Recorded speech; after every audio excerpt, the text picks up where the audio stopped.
j'espère que vous allez bien. Aujourd'hui, je vous propose une vidéo trucs et astuces pour réduire ses factures d'énergie. Et pour ça, je me suis munie de ma petite fiche sur laquelle j'ai noté toutes les astuces dont on va parler dans la vidéo. La première astuce, c'est de ne pas laisser ces appareils en veille inutilement. Alors, quand c'est possible, préférez éteindre complètement ou encore débrancher l'appareil. Je pense notamment aux ordi, aux télés. Alors, je sais qu'il y a quelque temps, on préconisait de ne pas éteindre complètement la télévision, puisque voilà, elles étaient munies de petits boutons mécaniques. Et il est vrai que à la force d'éteindre, enfin du moins, oui, d'allumer, éteindre la télé, ça pouvait endommager l'appareil. Mais voilà, aujourd'hui, ce n'est plus le cas.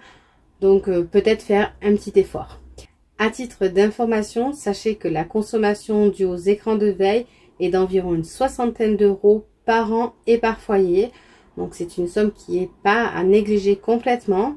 Voilà, d'ailleurs, même certains constructeurs aujourd'hui ont une petite attention particulière à ce genre de choses. Alors moi, je vous dis ça puisque en connaissance de cause, j'ai acheté récemment un nouveau four. Et au niveau, vous savez, de l'écran LCD, je bataillais pour pouvoir laisser, pour que l'heure soit visible en continu.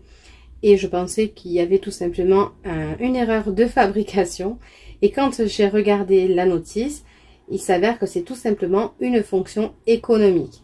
Donc on peut avoir accès à l'heure sur le four tout simplement en passant le doigt comme ça sur l'écran. Sinon il s'éteint automatiquement. Donc voilà. Ensuite, la deuxième astuce de cette vidéo, ce sera d'acheter des appareils de basse consommation. Alors, je sais que quand on a un petit budget, on va préférer regarder l'appareil le moins cher. Mais attention, ne tombez pas dans le piège. Parfois, un même appareil de même catégorie et parfois même de même marque sera, c'est vrai, peut-être une cinquantaine d'euros plus cher en classe énergétique A plutôt que la B ou la C. Mais très sincèrement, sur une année, vous aurez largement récupéré cette marge et en plus, les années qui suivront seront que bénéfiques. La troisième astuce, ce sera de programmer ces appareils pour qu'ils tournent en heure creuse. Je pense notamment au lave-vaisselle, sèche-linge, lave-linge. Voilà, en principe, tout notre électroménager aujourd'hui a la fonction programmable, c'est-à-dire à 3 heures, 7 heures, enfin bref, selon constructeur. Mais si votre appareil n'est pas doté de programmateur, dans ces conditions, vous pouvez très bien en acheter un dans les magasins type Bricomarché, Monsieur Bricolage et autres. C'est pas très cher et ça peut quand même vous faire pas mal d'économies. La quatrième astuce sera de faire réévaluer vos contrats d'énergie et, cas échéant, de changer de fournisseur. Je m'explique. Il y a quelques années, j'étais chez un fournisseur qui ne me convenait plus car les tarifs étaient beaucoup trop élevés. J'ai trouvé mon nouveau fournisseur qui n'est autre qu'EDF et là, je suis très contente puisque il propose un contrat spécifique où il y a 3 jours d'heures creuses totales dans la semaine. Alors, c'est vrai que l'heure creuse, du coup, est un petit peu plus élevée qu'un contrat de base, mais je peux vous assurer que je suis mes consommations quotidiennes et je suis largement gagnante. Pour ma part, j'ai le week-end en heure creuse, donc du vendredi 23 h jusqu'au lundi 7 h du matin et le mardi soir 23 h jusqu'au jeudi 7 h du matin. Du coup, ça me permet en tant que famille nombreuse de concentrer ma consommation d'énergie à ce moment-là, notamment pour le linge. S'il y a des familles nombreuses qui regardent la vidéo, je pense que vous pouvez me comprendre. Il y a certaines semaines où je ne suis pas forcément à jour dans mon linge et du coup, je rattrape ça le samedi. Alors pour moi, c'est quand même très avantageux d'avoir toute la journée du samedi ainsi que le dimanche en heure creuse. Voilà, ça me facilite la tâche. Et du coup, le mercredi qui est aussi une journée heure creuse pour moi, j'en profite pour changer tout mon linge de maison. Donc voilà, je pense qu'il est assez intéressant de faire un point avec votre fournisseur d'énergie, voir quel contrat serait le plus à même de vous correspondre. Voilà, et sinon en changer tout simplement. Pour l'astuce numéro 5, ce sera l'isolation des combles et ou des murs intérieurs ou extérieurs. Alors sachez qu'en principe, ces travaux sont pris en charge par l'État. Il faut simplement remplir certaines conditions. De notre côté, nous, on a fait faire l'isolation des combles il y a maintenant 2 ans et notre participation était de 1 € symbolique. Pour information, nous sommes une famille de 6 personnes, donc 4 enfants. Donc c'est sûr qu'au niveau des impôts, voilà, les conditions à remplir sont beaucoup plus faciles. Mais voilà, je trouve que c'est un point à étudier. Pour info, nous sommes dans le sud de la France, donc voilà, on n'a pas non plus des températures hivernales très rudes. Mais on a réussi quand même à économiser un petit peu sur notre facture depuis l'isolation des combles. Donc franchement, c'est quand même à voir. Pour la 6e astuce, là, ça va concerner uniquement les gens qui ont un chauffe-eau qui se trouve dans une pièce qui n'est pas chauffée, telle que cave ou encore garage. Pour nous, c'est notre cas. Donc là, l'astuce, c'est tout simplement de recouvrir votre chauffe-eau à l'aide d'une chaussette thermique que vous pouvez tout à fait trouver dans les magasins de bricolage. Ça coûte quelques euros.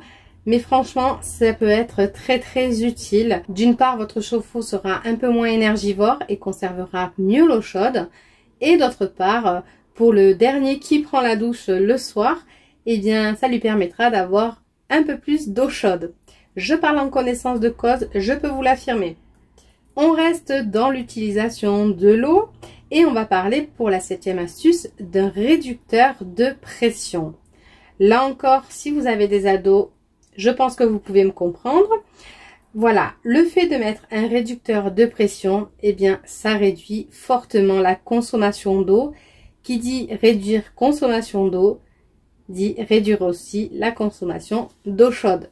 Voilà, donc ça c'est plutôt intéressant. Je vous mets ici quelques images de ce fameux réducteur de pression. Là encore, vous pouvez le trouver dans n'importe quel magasin de bricolage.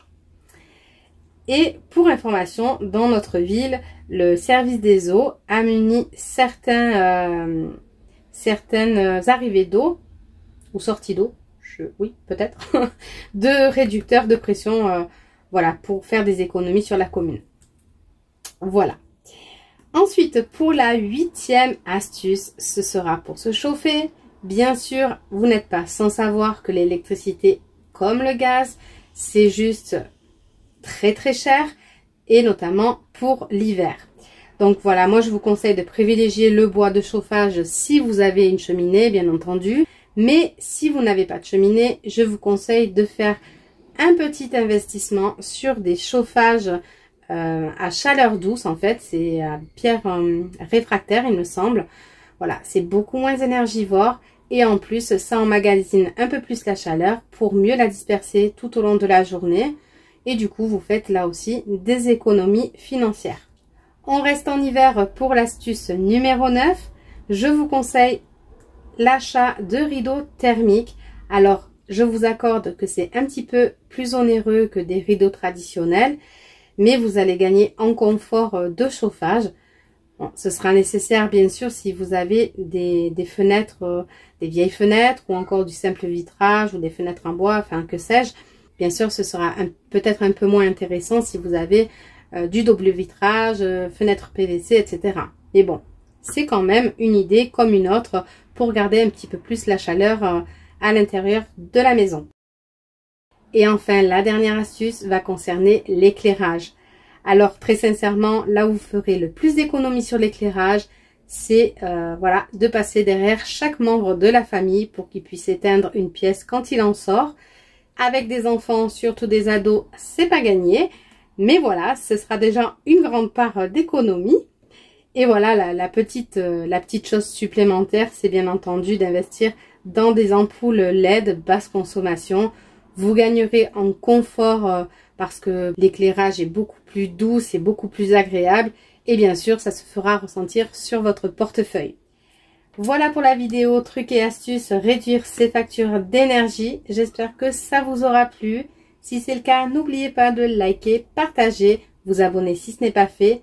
Et pourquoi pas commenter. En tout cas, je me ferai vraiment un plaisir de vous répondre. Je vous embrasse très fort et je vous dis à très bientôt dans une prochaine vidéo. Bye bye!